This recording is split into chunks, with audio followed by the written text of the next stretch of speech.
Saw you by the bus stop right outside the post office. Wondered if you'd share a coffee. Wondered if you'd take a risk.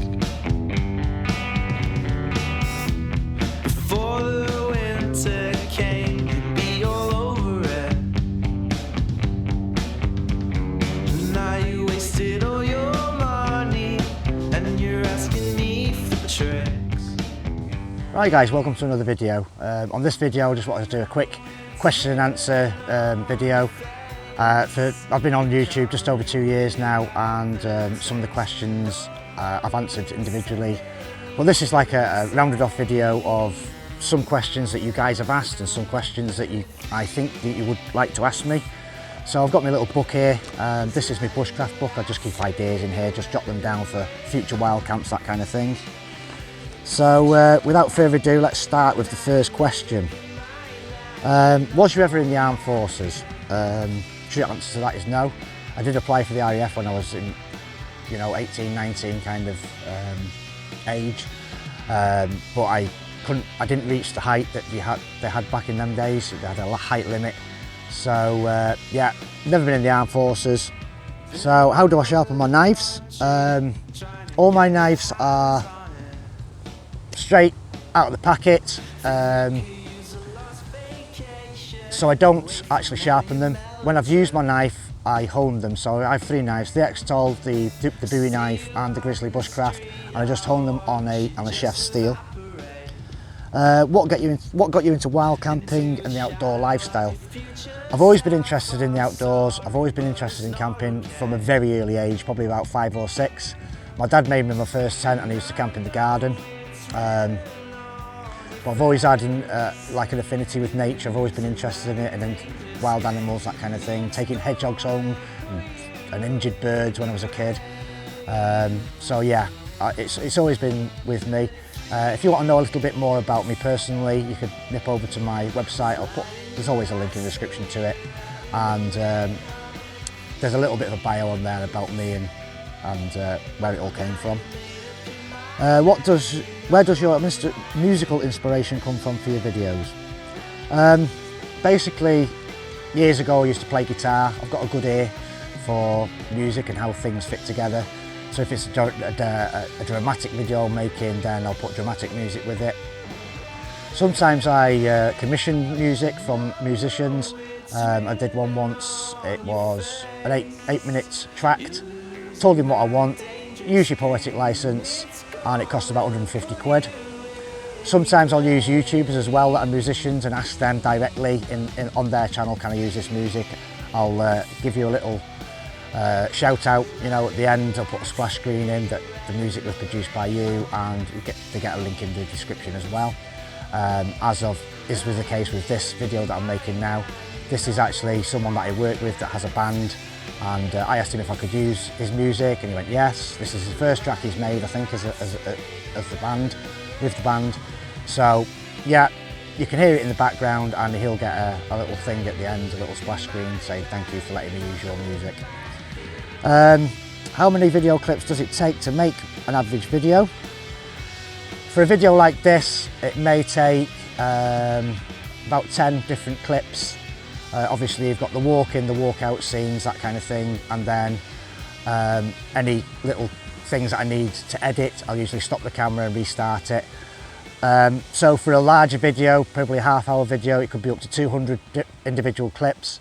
The biggest data file, let's say, that I've ever had is about 2 gigabytes of data, so I just make sure I've got enough space basically on my phone and my camera to create videos that long. Right, okay, so what is the average weight of your rucksack and how do you pack it?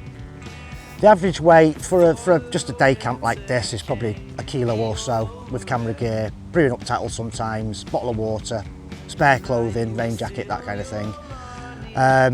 For a proper wild camp, I try and keep the weight under or just at 20 kilos. I don't like going over 20 kilos. Sometimes it's just not possible. Like when I'm at the Ravens Reach shelter, which is now what it's called, by the way, Ravens Reach. I'll be carrying axes, knives, that kind of thing, so that adds weight to your kit that you're taking already, but I do try and keep it as low as possible. Next question.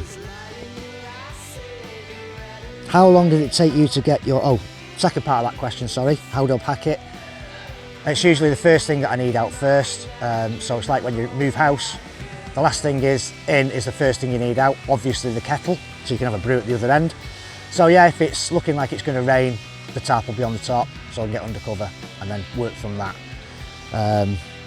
Right, next question. How long did it take you to get your ham radio licence? I studied, I'm intermediate radio licence operator. There's a foundation, intermediate and a full. There's booklets that come from the Royal Radio Society of Great Britain, and basically you have to do your homework and then you get an exam. So for the foundation it was about 4 weeks of study, then I did the exam, and then for the intermediate licence I wanted to do it straight away. Well, all that information was fresh in my mind, and studied the other book, and that was again like maybe another 4 weeks. So within 2 months I'd got intermediate level. I'll be doing future videos about using radios while you're wild camping, bushcrafting, that kind of thing in a future video. How much to date have I spent on gear and equipment? I wouldn't even like to put a figure on it.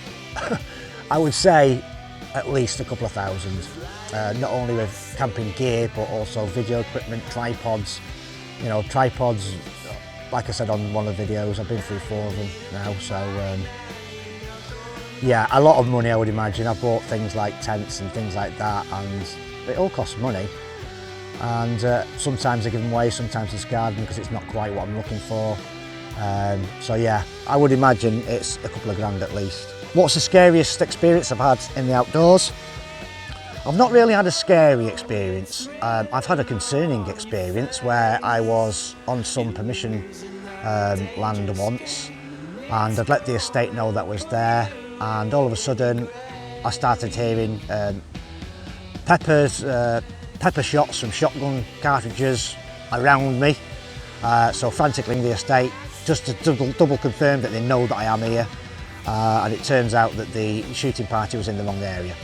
So next question, where did the idea for my logo come from? Well, the logo is actually a springbok, but it's the closest I could get to a deer. Deers obviously are to do with the outdoors. My necklace here is a piece of deer antler. That's off one of the very first ferrocerium rods I made.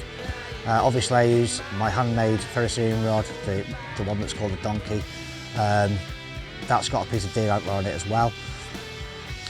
Now, I'm not into all this star sign and all that, so I'm Gemini, but according to the Native American medicine wheel, I'm of the deer clan as well, so there's a little bit of a link there. I studied shamanics with a shaman called Kenneth Meadows, who's no longer with us, unfortunately, but and I learnt about the Native American medicine wheel and all that kind of thing because he used to teach it. So yeah, I've always had an affinity with deers. Back home in Derbyshire, there's a big estate where they roam freely. They do cull them and all that kind of thing, but I've always had a bit of a fascination with deers for some reason. Right, okay, I haven't seen you hammock camping for a while. What's the crack? Basically, the crack is I had some technical issues with computers. Ant survived the night, great guy, he'll always get a shout on my channel. We're very good friends on YouTube and off YouTube. We plan to do wild camps together and all that kind of thing, you know, in the future. We've done them in the past. Yeah, great guy. So basically he helped me out when I was having technical issues. He said, listen Andy, I've got this desktop here, do you want to try it, see if it's any good? I said, yeah, get it to me as soon as you can. And basically he drove all the way from Bolton to drop it off for me, which cheers, Ant, you know what I mean, you pulled me out the proverbial on that one. And I said, right, listen, well, we'll do a straight swap, you can have all the hammock gear, which, he's enjoying. Go over to his channel, check it out. I don't think he's actually done an actual wild camping it yet, so we're waiting for that one, mate. Yeah, go check Ant out. Great guy, I mean, yeah. So that's what happened to the hammock. And also, I was thinking about getting rid of it anyway, because it kind of tied me down a little bit. When you're using a hammock, you've got to have trees, so you've got to be in woodland. I wanted to, at this stage now, to be a bit more versatile in the videos I make. So, a lot more ground dwelling. So yeah, that's basically where the hammock went and survived the night's got it. What is my favourite camping food? Depends on what type of camping I'm doing. If I'm having to walk a long distance, then pot noodle all the way, chicken and mushroom variety. I've been known to take, you know, butty box full of butties or chicken wraps, that kind of thing, just take everything I need to make the wraps. I do that occasionally. But my favourite way of cooking is obviously on a campfire, and it's usually ribeye steak, mushrooms, eggs, that kind of thing. I kind of love that kind of food.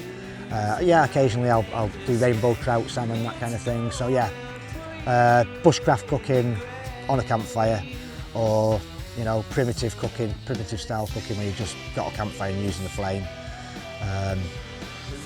Yeah, so hopefully that answers that question. Have you ever seriously injured yourself on one of your camps? Short answer to that is no. I cut myself once with a Mora knife and it became a little bit infected. But as far as using axes, knives, that kind of thing, I think as long as you use a bit of common sense and you know, consider safety when you're using these things, you shouldn't have any problems. Keep your legs out of the way when you're using an axe, that kind of thing. Use a stopper when you've got splitting a log, use a log to stop the axe, or the ground if need be. Always put your knife back in its sheath when it's not being used, put it on your belt, that kind of thing. So as far as serious injuries, apart from busting my foot the other week, which wasn't really that serious, I knew I wasn't that far away from help. If I'd been remote, in remote Dartmoor or something, it might have been a different situation, but as of yet, never really serious myself. Just going to touch wood there, just in case. What type of axe do you have and how do you keep it sharp? I've done a video about how to sharpen your axe. It's not something that, it depends on how blunt your axe gets, but it's not something that it's going to happen in a few minutes to get an edge back on your axe. You do have to work for it a little bit. The axe I've got is actually from a place called Charlie's in Queens Ferry. I'll leave a link in the description if I remember to. So the axe that I've got is just a like $6.99 kind of job, I think it was. It's got a hickory handle. It's a nice axe. I keep it sharp all the time. I started off with a Draper Expert axe originally with a composite fiberglass handle kind of thing on it.